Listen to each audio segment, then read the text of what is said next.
The language in this video has been translated using AI translation via HeyGen. While we strive for accuracy, the translation may not be entirely precise or reflect the original intent and meaning in all cases. We appreciate your understanding as we work to make this content more accessible through AI-assisted translation. A linguagem neste vídeo foi traduzida usando tradução por IA via HeyGen. Embora nos esforcemos pela precisão, a tradução pode não ser totalmente exata ou refletir a intenção e o significado originais em todos os casos. Agradecemos sua compreensão enquanto trabalhamos para tornar este conteúdo mais acessível por meio de tradução assistida por IA.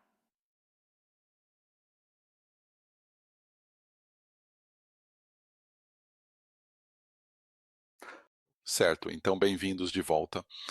Vamos passar por alguns exemplos práticos de como avaliar o perfil de um subconjunto de compostos e também como selecionar um em primeiro lugar. E então vamos passar para a última seção deste tutorial do MedChem Studio, que trata da análise de pares moleculares correspondentes. Então vamos retomar de onde paramos e vamos ler isto. O conjunto de 2.600 compostos que acabamos de exportar, que eram nossos produtos expandidos da classe IN, então agora podemos importar esses compostos. E gostaria de chamar sua atenção para o fato de que os compostos que faziam parte do subconjunto exemplificado de 299 possuem um identificador. Começando com EDIs na coluna de produto em classe, enquanto os compostos que permaneceram virtuais e não foram exemplificados não possuem nenhuma entrada nessa coluna. E isso vai se tornar importante para algumas das análises que vamos realizar a seguir. Então, a primeira coisa que vamos fazer é calcular propriedades ADMET para esses compostos. Então, vamos em frente e calcular propriedades como já fizemos antes. Novamente, o ADMET Predictor é muito rápido. Este é um cálculo multithread. Estou rodando em um laptop comum aqui e configurei para rodar em 7 threads, então, novamente, o processo é bem rápido. E, bem, aqui vamos nós. Já terminamos, então os resultados já estão disponíveis. Uma das coisas que eu gostaria de mostrar a vocês é a distribuição de propriedades para o subconjunto exemplificado. E esses são compostos que foram de fato produzidos. Portanto, se considerarmos uma propriedade, por exemplo, como a solubilidade ou a solubilidade prevista, neste caso temos que procurar por S mais SW. Então vamos verificar nossa solubilidade nativa. Modelo. E vamos usar um espaço logarítmico aqui para fazer nossa exibição. Esta é, portanto, a distribuição para o conjunto completo de 2.600 compostos. Agora, se quisermos ver apenas os compostos que foram exemplificados, os 299 que foram exemplificados, podemos simplesmente usar a função de busca. Isso pode ser encontrado em Editar, procure por texto ou use Ctrl F como atalho de teclado, como você faria no Word ou Excel. Basta pressionar Ctrl F e buscar por este produto na coluna Product in Class. Então, o atributo de busca seria Product in Class. Você pode realmente buscar por qualquer coisa, mas aqui estamos apenas pesquisando esta coluna por EDX. Então, vá em frente e faça isso. E isso vai selecionar todos os compostos que têm um EDX, ou seja, uma entrada identificadora na coluna Product in Class. E então selecione Atualizar gráfico no topo, no cabeçalho do gráfico 1. Isso vai mostrar a sobreposição das distribuições entre os compostos selecionados, que é o conjunto exemplificado, e os compostos que permanecem virtuais. E o que você pode ver é que há um viés bastante forte no subconjunto exemplificado para compostos que têm maior solubilidade prevista. Neste caso, que é exatamente o que você deseja. Além disso, repare que você tem dois eixos íquidos diferentes neste gráfico em particular. À direita Essa é a escala para os compostos selecionados, os 299, e no lado esquerdo, o outro eixo ICRO é para os compostos não selecionados. E você pode fazer esse tipo de gráfico para qualquer uma das propriedades. Por exemplo, se você quiser ver uma distribuição semelhante, digamos, para o risco de admissão, basta ir e selecionar risco de admissão como sua propriedade. Neste caso, você desmarcaria a escala logarítmica e exibiria isso. E novamente você vê isso. O subconjunto que foi selecionado para exemplificação está significativamente enviesado para compostos que têm um risco de admissão previsto mais baixo.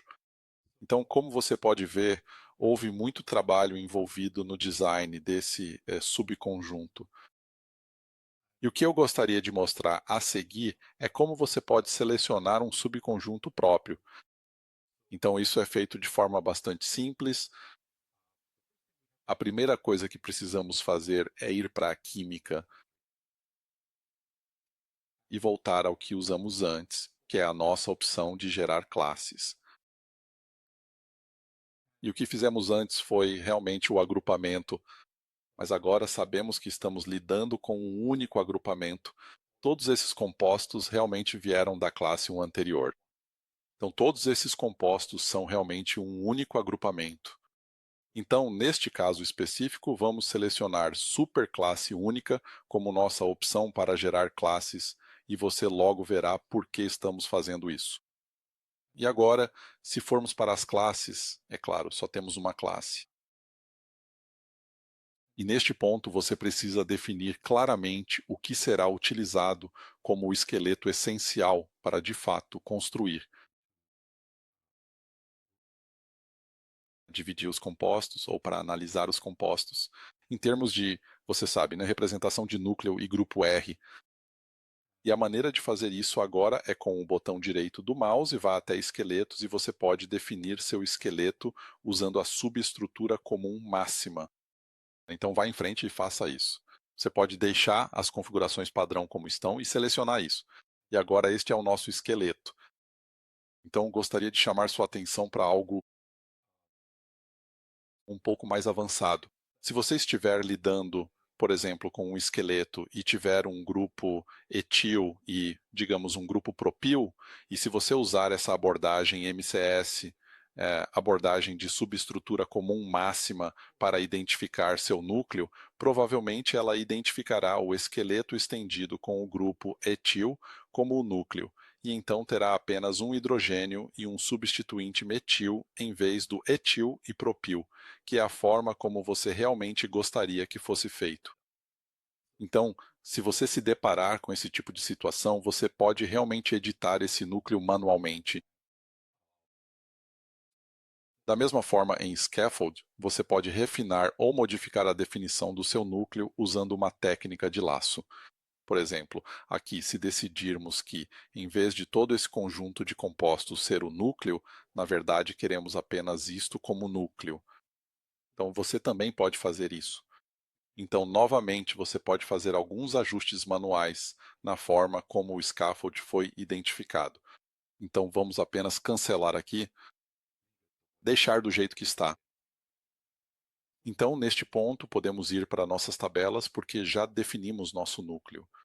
E o software novamente fornecerá a divisão das nossas 2.600 moléculas em termos de núcleo e grupo R. E neste ponto, você pode realmente prosseguir para a seleção de um subconjunto. Então, para fazer isso, nas nossas tabelas, você encontrará esta opção, encontrar subconjunto usando grupos R. Você pode selecionar isso e, em encontrar melhores subconjuntos, você pode definir qual propriedade você deseja usar para definir seu subconjunto. Talvez você queira otimizar em relação à solubilidade ou ao risco ADMET, que na verdade contém múltiplas propriedades.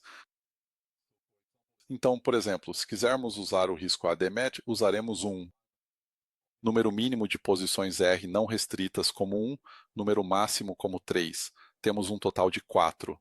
E o número de compostos em cada subconjunto, neste caso 100, é muito bom. e este é o número de soluções que o software irá gerar. O número máximo de subconjuntos para identificar o número máximo de soluções. Observe que, para risco ADMET, o valor mais baixo é o desejado. Portanto, vamos deixar desmarcada essa opção de valores de atributo maiores serem melhores. Se você estivesse lidando com algo como solubilidade, na verdade você iria querer um valor mais alto, então você ativaria esta opção. Então vamos usar isso e clicar em OK. E o software irá realmente identificar, ele mostrará a combinação de grupos R que resulta em não. O subconjunto otimizado, e você pode ver diretamente aqui no gráfico 1 a distribuição do risco ADMET em comparação com os compostos não selecionados. Assim, temos 100 compostos, que era o número-alvo a ser selecionado, e 2.500 compostos que não foram selecionados dentre os 2.600. Como podem ver, existe uma forte tendência para compostos com baixo risco de admissão no nosso subconjunto, em comparação com os compostos que permanecem não selecionados. Ok. E usando esta seta aqui, você pode basicamente avançar em direção às múltiplas soluções que estavam disponíveis. Resultado como parte do processo de seleção. E observe que nossos gráficos são atualizados em tempo real para mostrar como é a distribuição das propriedades. Ok, então, isso conclui essa parte do trabalho de projeto da biblioteca.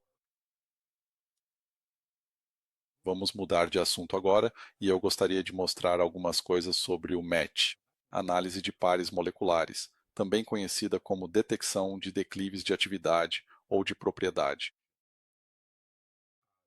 E eu digo atividade ou propriedade porque geralmente esse tipo de análise é realizado na atividade e, novamente, é frequentemente chamado de detecção de precipício de atividade. No entanto, isso é algo que você pode fazer em qualquer propriedade que possa importar ou calcular dentro do software. Para fazer isso, vamos carregar um subconjunto diferente. Vamos carregar este conjunto de compostos de enamina a partir do conjunto de descoberta deles. E como já vimos, o primeiro passo para realizar esse tipo de trabalho é calcular as propriedades. Então vamos fazer isso, calcular, admitir propriedades e simplesmente prosseguir com o cálculo. E temos 2.000 compostos aqui, então isso vai acontecer de forma bastante rápida. E não temos dados de atividade aqui, então vamos usar apenas as propriedades para fins deste exercício. E o que vamos investigar é quais mudanças químicas resultam nas alterações mais dramáticas naquela propriedade prevista que selecionarmos. Portanto, o primeiro passo é na área da química. Aqui você encontrará a opção para gerar pares. E existem diversas opções, mas a questão mais importante é em qual propriedade você deseja fazer isso. Por exemplo, você pode selecionar uma coluna de atividade, ou neste caso vamos usar nossa solubilidade nativa.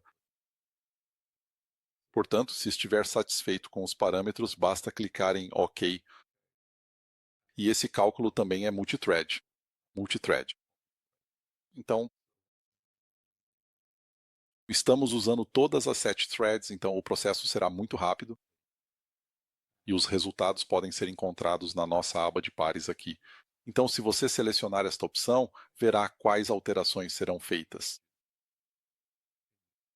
Em química, mudanças relativamente pequenas podem resultar em mudanças potencialmente grandes na propriedade-alvo que você está investigando. Então, aqui você está passando de um composto de ftaleno para uma pirolidina e você pode observar a mudança bastante dramática e significativa na solubilidade ao transformar um no outro, o que é realmente interessante. Da mesma forma, indo de um tiofeno para um furano, aqui também temos uma mudança bastante significativa, ou de um ciclobutano para um éter metílico. Também temos uma mudança bastante significativa. E claro, você pode classificar essas mudanças por magnitude. Então, simplesmente clicando no topo aqui, você pode classificá-los do menor para o maior ou do maior para o menor, que é o que temos agora. Assim, novamente, o software oferece uma maneira muito fácil de investigar o quão dramáticas certas mudanças podem ser, seja em atividade ou propriedade, dependendo de pequenas alterações químicas. Então, mais uma vez, espero que isso tenha sido útil. Isso conclui este tutorial. Obrigado pelo seu tempo e tenha um ótimo dia.